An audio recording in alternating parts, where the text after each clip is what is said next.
I was staring at a neon yellow sticky note plastered to the center of my monitor.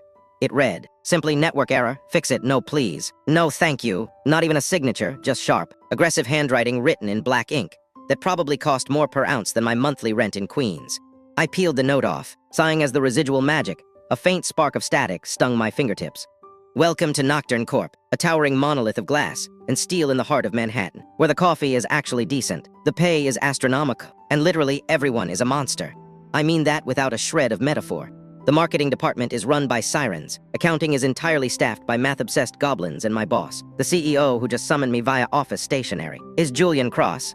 He is a 1,000-year-old vampire, the undisputed ice king of Wall Street, and the single most terrifying entity I have ever met. I am Lucas Hayes. I am 24, chronically sleep-deprived, and the only human being in this entire 70-story building. I work a dual role. HR, which mostly involves breaking up territorial disputes between alpha werewolves in the break room, and IT, which involves fixing ancient vampires' laptops because they still don't understand cloud storage. I shouldn't be here. Any sane human would have run screaming after their first week. But buried in the deepest vault of this building is a blood contract with my signature on it. It guarantees an absurdly high salary, enough to cover my mother's astronomical medical bills at Mount Sinai. But if I quit, get fired, or breach confidentiality, the contract activates. I would lose my memories, my job, and instantly inherit a debt that would take 3 lifetimes to pay off. So I survive. I keep my head down, I drink too much espresso, and I fix the damn network errors. Julian's office was on the 60th floor, but I wasn't about to go up there. The man never spoke. In the 18 months I'd worked here, I had never heard his voice. He communicated exclusively through these menacing sticky notes, glaring at people with crimson-flecked eyes that made grown alpha wolves whimper. I sat at my desk, pulled my IT headset over my ears, and typed in the override codes to initiate a remote desktop connection to the CEO's laptop. Nocturne Corp didn't use normal cybersecurity. Julian's laptop was equipped with a biometric core, powered by high-level blood magic to keep corporate spies out. Usually, when I remoted in, I just felt a slight chill down my spine. Today, however, as the progress bar hit 100%, a high-pitched whine pierced my headset. The screen flickered violently, turning a deep, bloody red before resolving into Julian's desktop. And then I heard it. Got his hands, I froze. The voice was deep, rich, and rough like crushed velvet. It echoed directly inside my skull, bypassing my ears entirely. The way his fingers fly over the keyboard, beautiful. He's so damn beautiful when he's annoyed. Is he biting his lip right now? I bet he is. I spun around in my chair, nearly knocking over my lukewarm coffee. The HR department was completely empty. "Who's there?" I whispered, my heart hammering against my ribs. His shirt smells like dark roast coffee, and that cheap vanilla soap he uses. It drives me insane. I want to bury my face in his neck. I want to bite him. Just a little. Just a taste. My breath caught in my throat. I stared at the remote desktop screen. The mouse cursor was hovering over a file folder, completely still. But no, bad idea, very bad. If I go down there, I'll have to talk to him. If I open my mouth, I'll stutter. I always stutter. He'll think I'm a pathetic, broken monster. Must stay professional. Must stay cold. Ice water flooded my veins. Julian. That was Julian's voice. The terrifying, ruthless, centuries-old vampire CEO of Nocturne Corp was currently having a complete psychological meltdown in my head. He wasn't a silent tyrant because he thought everyone was beneath him. He was silent because he had crippling social anxiety. And he was apparently obsessed with me. Look at him fixing the firewall, so smart. How did a disaster like me end up with someone so brilliant in my company? I should give him a raise. I should give him the whole company. Would he like that? Probably not. He'd probably yell at me. I stared at the screen, my brain short-circuiting. For a year and a half, I thought Julian Cross hated my guts. I thought every sticky note was a threat to my blood contract. Meanwhile, this ancient predator was mentally writing bad poetry about my cheap vanilla soap. The magical biometric core hadn't just connected our computer networks. It had bridged the residual magic to my headset, syncing my auditory receptors with his brainwaves. I want him to look at me. Not with fear, please. Not with fear, the raw, desperate vulnerability in that thought hit me like a physical blow. My hands began to shake. This was too much. Option 1, I was having a stress-induced psychotic break. Option 2, my terrifying boss was secretly a massive, touch-starved simp. I panicked. I slammed my hand onto the keyboard, hitting the emergency disconnect shortcut. The screen blinked black, the deep, velvet voice vanished from my mind, leaving a deafening silence in its wake. I ripped the headset off, gasping for air as if I had been drowning. "Okay," I muttered to myself, dragging trembling hands through my hair. "You're hallucinating, Lucas. It's just the sleep deprivation. Vampires don't get social anxiety." The heavy oak doors of the HR department suddenly swung open. I jumped, my chair rolling back and hitting the filing cabinet. Julian Cross stood in the doorway.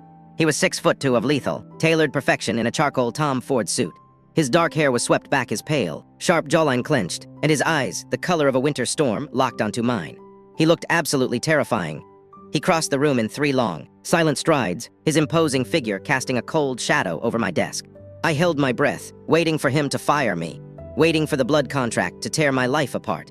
Instead, he reached out. I flinched, but his hand simply moved past my face. He slapped a fresh pink sticky note right onto my forehead, turned on his heel, and walked out without a single sound. I peeled the note off my forehead, my pulse racing. Good job. It was aggressive, sharp, and perfectly professional. But as I watched his broad back disappear through the double doors, I noticed something that made my breath hitch. Julian Cross's hands, the hands that could allegedly crush a werewolf's skull, were trembling. It had been 4 days since the system failure incident. 4 days of me coming to the terrifying realization that the immortal, blood-drinking terror of Wall Street was actually a massive, touch-starved golden retriever trapped in a vampire's body. Also, he was a terrible hacker.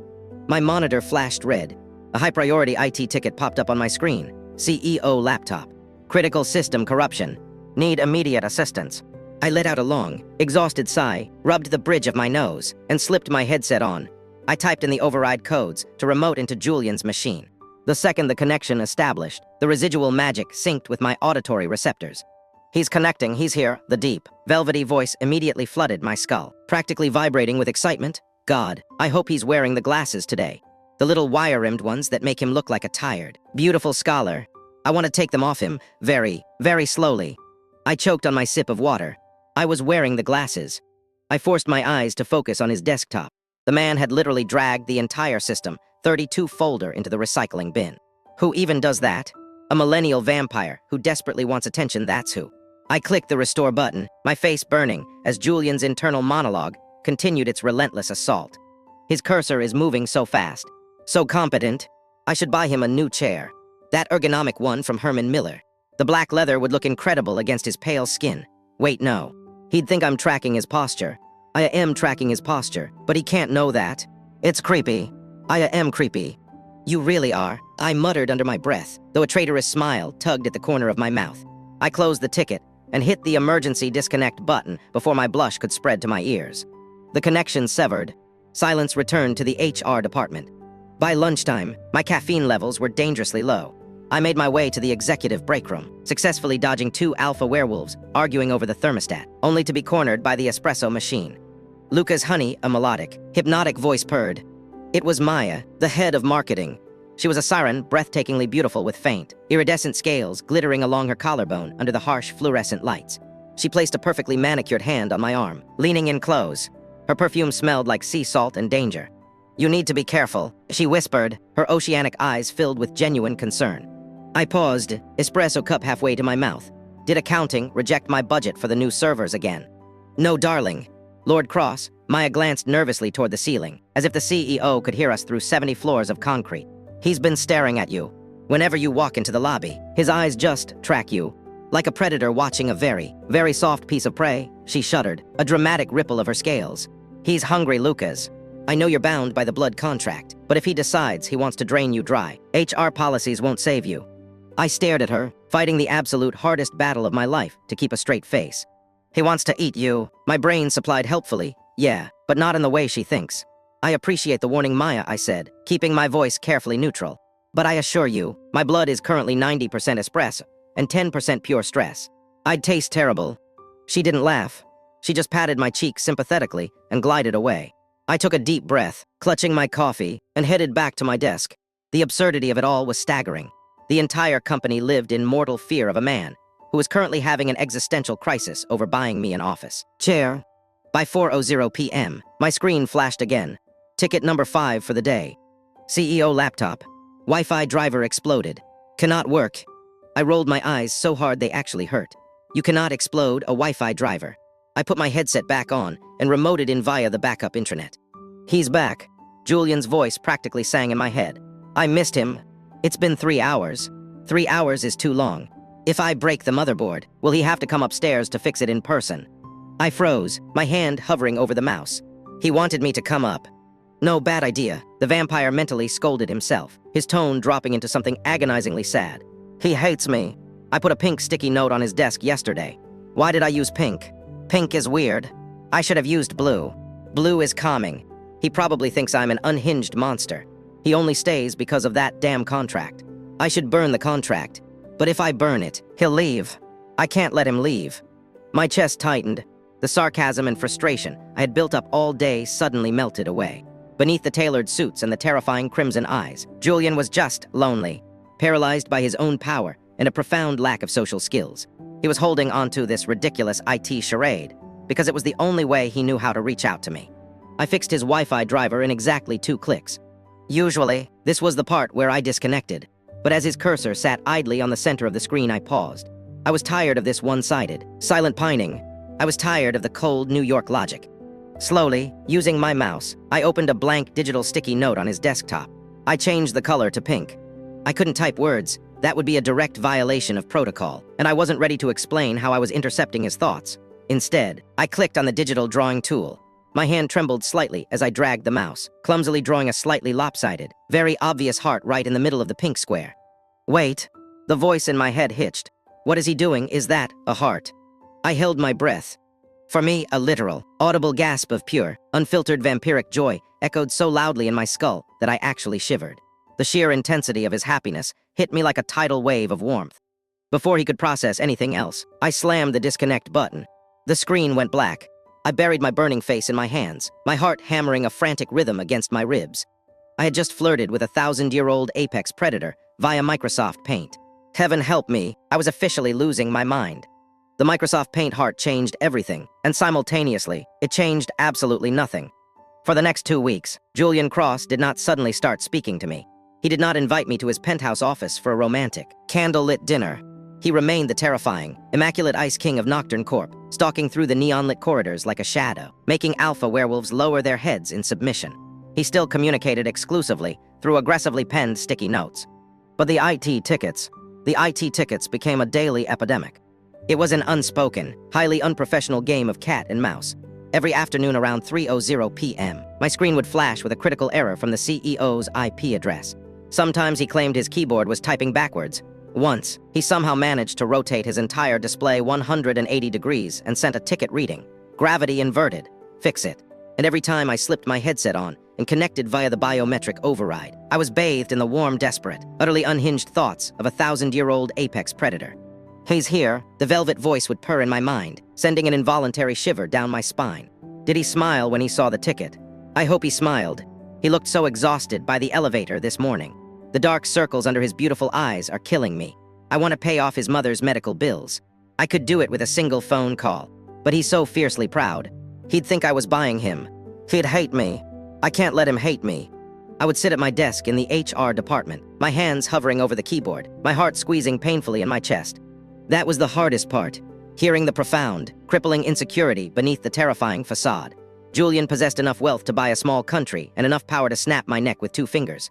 Yet, in the privacy of his own mind, he was terrified of me.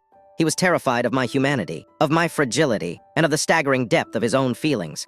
I wasn't just fixing his broken drivers anymore. I was listening to him. I was getting to know him. I learned that he secretly hated the taste of blood substitute, but drank it because he refused to hunt humans. I learned that he found the siren's perfume overwhelming, that he loved classical piano, and that he had spent an entire hour mentally debating whether a blue or green sticky note would make me less stressed out. He chose yellow, panicking at the last second. And God help me, I was falling for him, hard. The crippling weight of the blood contract, the endless hours of mediating monster disputes, the constant fear of losing my memories, it all faded into the background whenever I heard his voice. The remote sessions became the highlight of my miserable existence, my secret addiction. But a screen is a cold, lifeless thing, and eventually, the digital distance began to feel like a cage. The breaking point happened on a rainy Tuesday afternoon. The ticket popped up right on schedule, mouse cursor trapped. Refuses to move. I sighed, a fond smile already forming on my lips, and pulled the headset over my ears. I remoted in. The connection clicked, and the residual magic washed over me. But this time, Julian's thoughts weren't excited or poetic. They were incredibly, suffocatingly dark. I saw him flinch today. Julian's voice echoed in my skull, heavy with 1,000 years of sorrow. When I walked past his desk to drop off the quarterly reports, I moved too fast. He flinched. He looked at me, and I saw it in his eyes. He sees a monster, a cold, dead thing. I didn't flinch. I whispered to the empty room, my chest aching.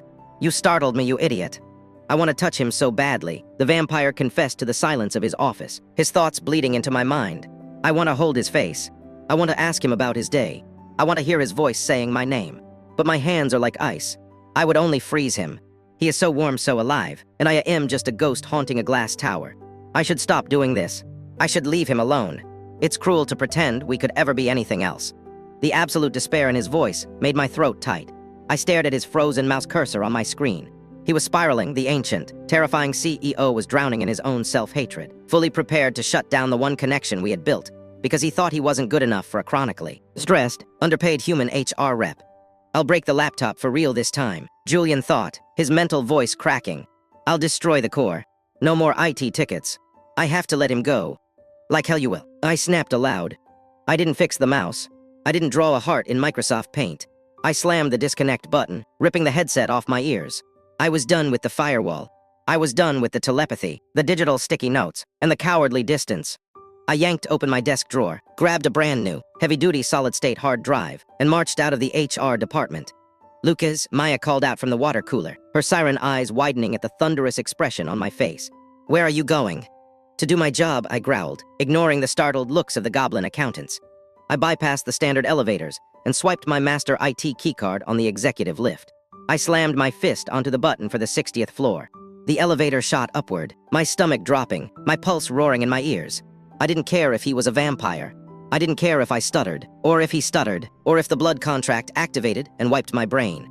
I was going to march into the Ice King's den, look him dead in his crimson eyes, and force him to talk to me, face to face.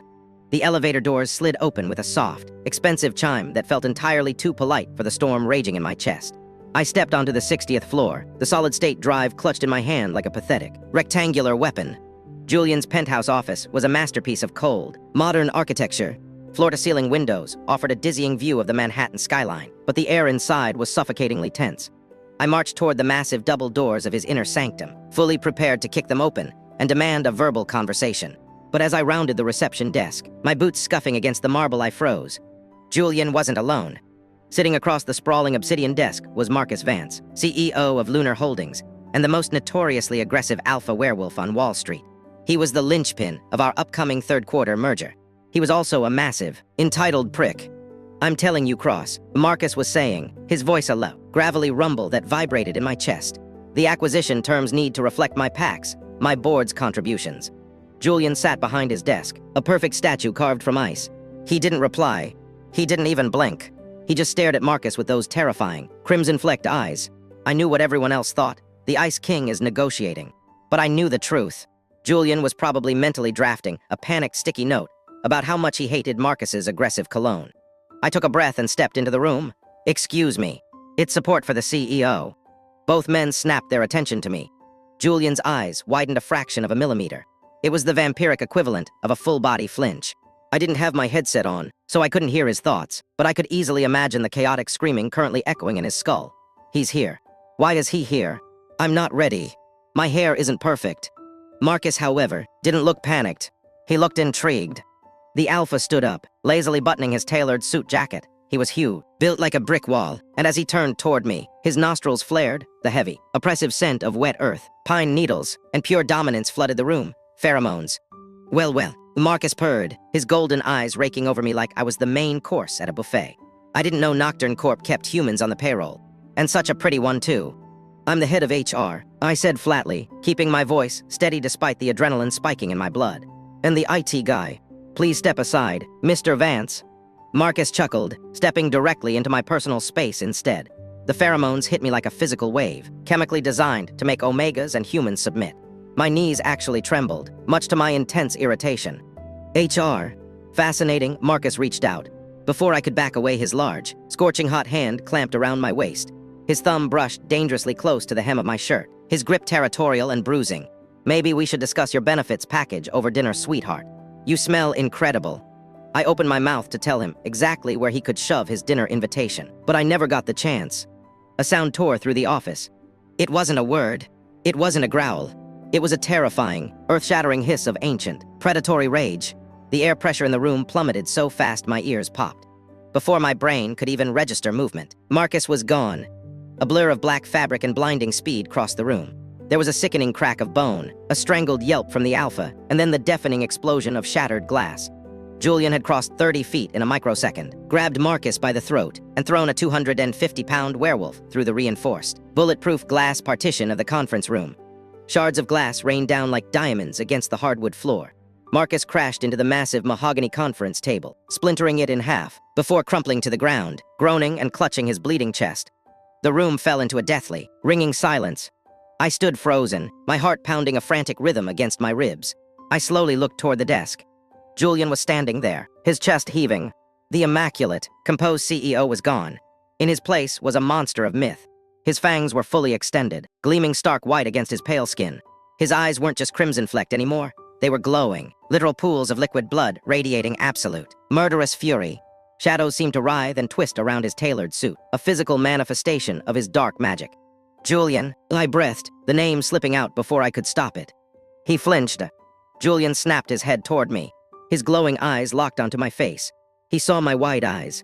He saw me trembling, but he didn't know I was trembling from the adrenaline dump and Marcus's lingering alpha pheromones. He thought I was terrified of him. A look of pure, unadulterated horror crossed his aristocratic face. The rage in his eyes instantly dissolved into staggering grief. In his panic, his magic flared violently. He slammed his hand down onto his desk to steady himself, completely forgetting his own supernatural strength. Crunch! The biometric laptop, the machine that held the override codes, the residual magic, our secret telepathic connection shattered under his palm. Sparks flew, black smoke curled into the air, and the screen died instantly. The connection was severed. The digital bridge between us was completely destroyed. Julian stared at the crushed metal beneath his hand, then slowly looked back at me. He looked like he was suffocating. The terrifying apex predator who had just effortlessly tossed an alpha werewolf through a wall suddenly looked like man who had just watched his entire world end. He didn't speak. He didn't write a sticky note. He just turned around, his shadows wrapping around him like a dark shroud, and vanished into the private quarters of his office, leaving me alone in the shattered ruins. The silence in my head was worse than the sound of shattering glass. For the first time in weeks, there was no velvety voice humming in my skull. No desperate, affectionate rambling. No panicked debates about sticky note colors. There was just an empty, hollow quiet that made the inside of my mind feel like a tomb. I didn't sleep that night. Nocturne Corp's security, a highly efficient squad of gargoyles, had escorted me out of the building shortly after the incident, politely but firmly. Marcus Vance had been hauled off to a supernatural hospital, and Julian had completely vanished. When I arrived at the HR department the next morning, running on exactly 0 minutes of sleep and 3 shots of espresso, the atmosphere was funereal. The goblin accountants wouldn't make eye contact. Maya the siren gave me a look of such profound pity that my stomach instantly dropped.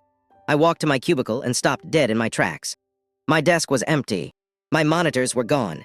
Everything I owned, my mugs, my ergonomic mousebed, my framed photo of my mother, was packed neatly into a single, brown cardboard box. Stuck to the top flap of the box was a neon yellow sticky note. My hands actually shook as I reached out and peeled it off. The handwriting wasn't the sharp, aggressive, perfect script Julian usually used. It was erratic. The pen had pressed so hard into the paper that it had nearly torn right through. The merger is compromised. Your interference was unacceptable. You are hereby transferred to Sublevel 4 archives. Effective immediately. Do not return to the upper floors. I stared at the black ink until the words blurred together. Sublevel 4 wasn't just a demotion. In the ruthless hierarchy of Nocturne Corp, Sublevel 4 was purgatory. It was the dusty, lightless basement where they sent employees right before they officially terminated them. It was the waiting room for the unemployed. And for me, unemployment wasn't just a loss of income. It was a death sentence. A cold, visceral panic seized my chest, squeezing the air from my lungs. The blood contract, the magical binding agreement sitting in the company vault. If I was terminated, the contract activated, I would lose my memories of the supernatural world, which included a significant portion of my adult life. Worse, the medical coverage keeping my mother alive at Mount Sinai Hospital would instantly vaporize, replaced by a mountain of debt that I could never ever repay. He didn't know about my mother. I had never told him, to Julian, this was probably a merciful exile. He thought I was terrified of his monstrous form.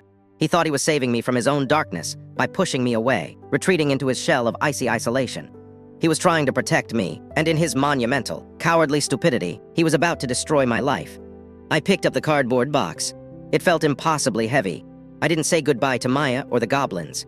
I just walked to the service elevator, swiped my badge, and hit the button for sub-level 4.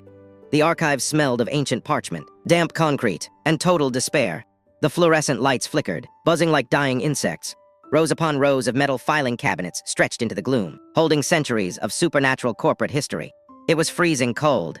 I set my box down on a rickety metal desk in the corner. I sat down on the uncomfortable folding chair. And for the first time since I had signed that cursed blood contract I broke, I buried my face in my hands, and I cried. It wasn't a quiet, dignified cry.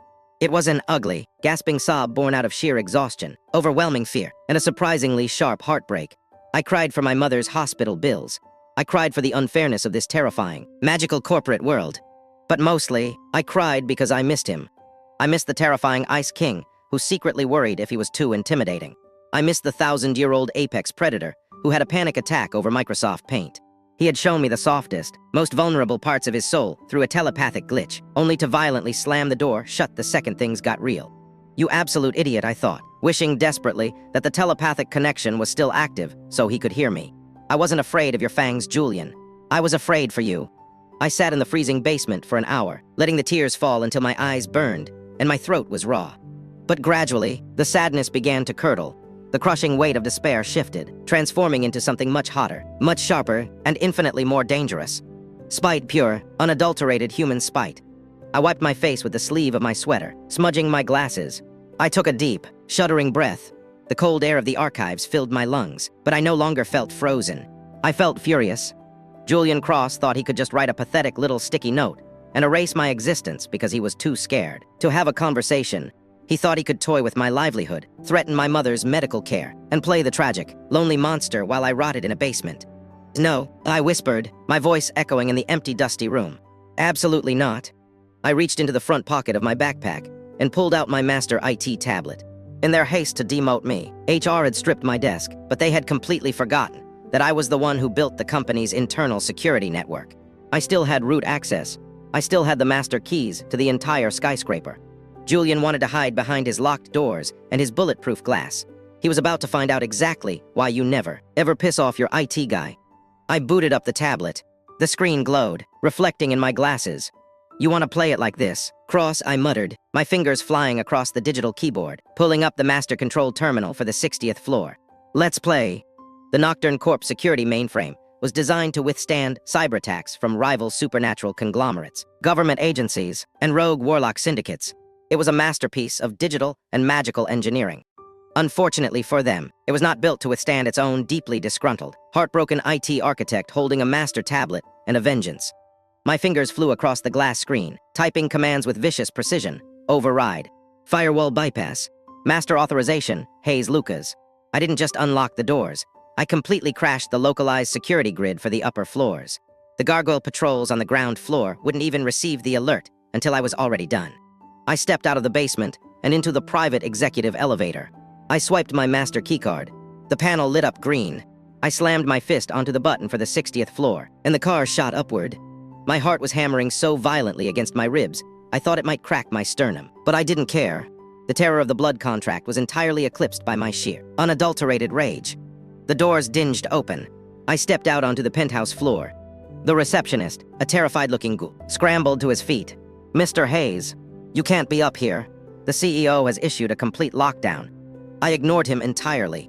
As I strode past his desk, I reached out and snatched a brand new, thick pad of neon yellow sticky notes right out of his pen holder. He gaped at me as I marched straight toward the massive double doors of Julian's inner sanctum. I didn't knock. I lifted my heavy boot and kicked the heavy oak doors open with every ounce of strength I had. Bang! The doors slammed against the walls, the sound echoing like a gunshot. Julian Cross was standing by the floor-to-ceiling windows, staring out at the Manhattan skyline. He hadn't changed clothes since yesterday.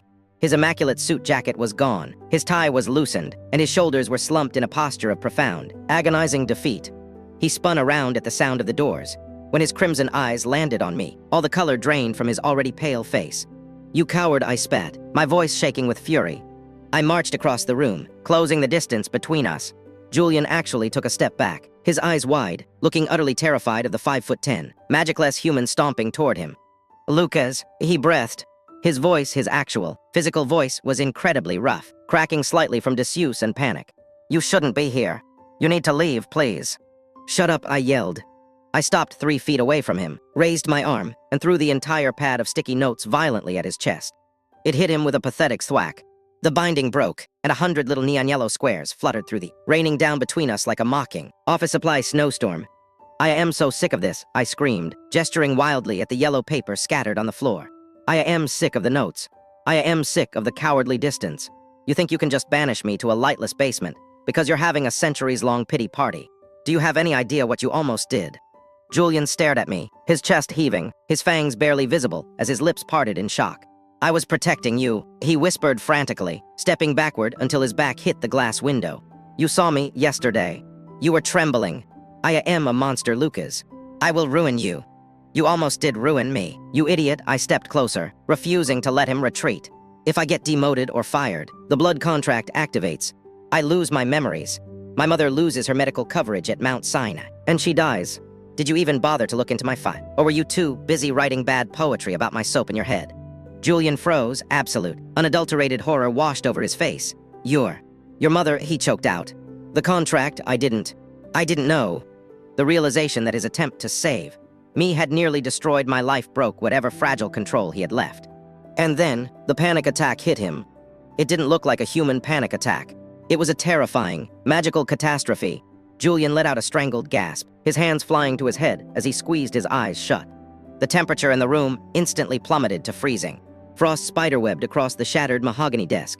The shadows in the corners of the office suddenly detached from the walls, writhing and whipping through the air like physical tentacles of pure, suffocating darkness. The remaining panes of bulletproof glass spiderwebbed with loud, violent cracks. Get out, Julian yelled, his voice echoing with a demonic, dual-layered resonance. Lucas, run. I can't control it. I'm going to hurt you, please. He slid down the glass window, collapsing to his knees amidst the shattered glass and yellow sticky notes, curling in on himself as the shadows whipped violently around him, forming a chaotic, deadly barrier. He was the most powerful creature in New York, and he was currently weeping on the floor, terrified of his own existence, terrified of hurting me. All my anger evaporated in an instant. The spite vanished, leaving behind nothing but an overwhelming, heartbreaking surge of affection. I didn't run. I took a deep breath, ignoring the freezing temperature, and stepped directly into the maelstrom of writhing shadows. The dark magic lashed at my skin, stinging like static electricity, trying to push me away to protect me. I gritted my teeth and pushed through it. I dropped to my knees right in front of him. Julian, I said softly. He flinched violently, keeping his face buried in his hands. No, please. I reached out and grabbed his wrists. His skin was like solid ice, and he was trembling so hard his teeth were chattering. I didn't let go. I used my thumbs to gently, firmly stroke the pulse points on his wrists, just like I had wanted to do since the first time I heard his voice in my head.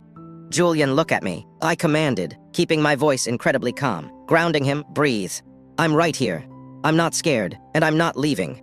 Slowly, agonizingly, the Ice King lowered his hands and opened his terrifying, beautiful, tear-filled crimson eyes. Julian stared at me, his crimson eyes swimming with unshed tears. For a long, agonizing moment, the only sound in the ruined penthouse was his ragged breathing and the soft crackle of the dissipating frost. The shadows writhing around us hesitated, sensing the sudden shift in my emotions. They didn't feel threatening anymore. They just felt like an extension of his profound, overwhelming sadness. I didn't know. Julian finally spoke. His actual, physical voice was a revelation. It was just as deep, rich, and velvety as it had been in my head during our remote sessions, but it was raw with physical strain. He stumbled over the words, his aristocratic accent clipping with genuine panic. Lucas, I swear to you, I didn't know about your mother. If I had known, I would have burned that contract myself. I would have bought the hospital. I would have. I know, I interrupted softly. I slid my hands up from his freezing wrists, moving past the cuffs of his expensive shirt, and gently cupped his pale face. I know you didn't, Julian. He leaned into my palms like a starving man who had finally found warmth. He closed his eyes, a shudder running through his massive frame. I thought you were terrified of me, he whispered, the words tumbling out in a desperate rush. When I attacked Marcus, you looked so fragile. I saw the blood on my hands, and I realized I could snap you in half without meaning to. I thought the only way to keep you safe from my darkness was to send you away. I'm a monster, Lucas. I'm a cold, dead thing. You are an absolute idiot. I corrected him, my thumbs lightly sweeping across his cheekbones. You're a 1,000-year-old CEO who willingly dragged his own System 32 folder into the recycling bin, just so I would pay attention to him. You spent weeks mentally composing poetry about my cheap vanilla soap. That is not the behavior of a cold, dead monster. Julian let out a sound that was half sob, half laugh. His eyes snapped open, wide and vulnerable. You heard all of that? Every single word. I admitted, a small, fond smile touching my lips. And for the record, I prefer the blue sticky notes over the pink ones, but the Microsoft Paint heart was a nice touch. The last remnants of the Ice King's terrifying facade completely shattered. The shadows instantly evaporated into thin air. The freezing temperature in the office normalized. Julian lunged forward, wrapping his powerful arms around my waist and burying his face in the crook of my neck. He held me like I was his lifeline.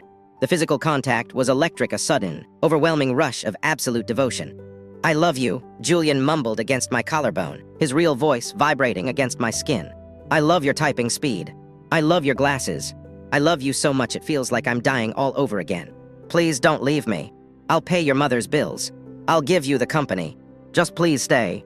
I'm not going anywhere," I promised, tangling my fingers in his perfectly styled dark hair, ruining it exactly the way his inner wolf— wait, no, his inner vampire had always wanted me to. I tilted his head up. I didn't wait for him to second-guess himself again. I leaned down and pressed my lips to his. Julian groaned a deep, rumbling sound of pure surrender. His mouth was cool at first, tasting of mint and expensive coffee, but the kiss quickly turned searingly hot. It was clumsy, desperate, and perfect. He kissed me like he had been waiting 1,000 years, just to find out what it felt like to breathe. When we finally broke apart, we were both gasping. Julian rested his forehead against mine, his crimson eyes completely soft, glowing with an entirely different kind of hunger. "The blood contract," he murmured, his thumb tracing my jawline. "I can sever it. As the head of the corporation, I can claim your debt as my own and dissolve the magic. But it requires a blood override." I swallowed hard, my pulse kicking up a notch. "What does that mean?" "It means I have to bite you," Julian said softly. He looked terrified to even suggest it. "Just a little. Just enough to mix our magical signatures, so the vault recognizes you as mine. Only if you want to. Only if you're sure." I didn't hesitate. I tilted my head to the side, baring my throat to the apex predator of Wall Street. "Do it." Julian let out a shaky breath. He leaned in, his lips brushing the sensitive skin of my neck before his fangs elongated. I squeezed my eyes shut, expecting pain, but there was only a sharp, brief pinch. Then, a wave of liquid warmth flooded my veins. Deep in the subterranean vaults of Nocturne Corp, a piece of ancient parchment burst into white-hot flames and turned to ash. I felt the exact moment the oppressive, heavy weight of the contract lifted from my soul. I was free, and yet, wrapped in Julian's arms amidst the shattered glass of his office, I had never felt more securely anchored. 1 month later, spring had arrived in Manhattan. The morning sun streamed through the pristine, newly repaired, non-shattered bulletproof windows of the 60th floor. I was no longer in the HR bullpen, and I was definitely not in the sub-level 4 archives. I was sitting at a massive, custom-built mahogany desk directly outside the CEO's inner doors, serving as his newly appointed chief of staff. The elevator dinged. Maya the siren glided past my desk, dropping off a stack of marketing reports. "Morning, Lucas," she purred, flashing me a brilliant smile. "Has the Ice King demanded any blood sacrifices today?" "Not yet, Maya," I replied with a perfectly straight face. "But it's only 9:00 a.m. Give him time." She shivered dramatically and hurried toward the stairs. A moment later, the heavy oak doors of the inner office opened. Julian Cross stepped out. He looked immaculate, wearing a three-piece suit that screamed wealth and intimidation. His expression was a mask of cold, unyielding power that made the entire supernatural world tremble.